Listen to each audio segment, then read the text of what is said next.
Here are some prepping and survival items that'll be useful in almost any major emergency. You need something to cook food and boil water if your stove at home stops working, or if you need to cook at a bug out location, and a propane stove will be perfect for that. And with the propane stove, make sure you buy lots of extra propane cylinders.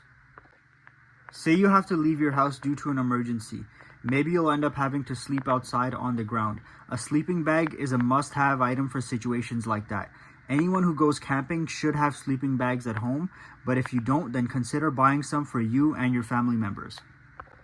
An axe or a hatchet. This can be used for different things like gathering wood, creating shelters, self-defense, and so many other uses.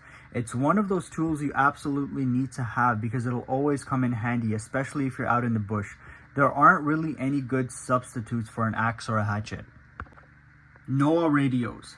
This is really important if you want to know what's going on during an emergency, and I assume that's everyone. You can buy one that's battery powered or hand crank. Keep one at home and an extra one in your vehicle in case one of them stops working or in case a disaster happens while you're out driving somewhere.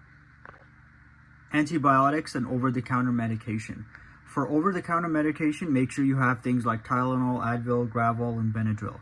For antibiotics, you need to go online to Jace Medical, where you speak to a doctor and they'll ship you 5 emergency life-saving medications and a guide on how to use them.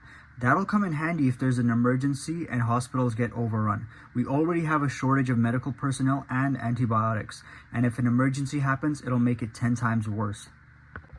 If you stockpile antibiotics in advance, you'll be much more self-reliant in that category during SHTF.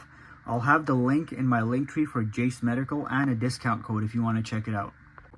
That's it for today's video. What do you think are some items that'll be useful in almost any emergency scenario? Let me know in the comments.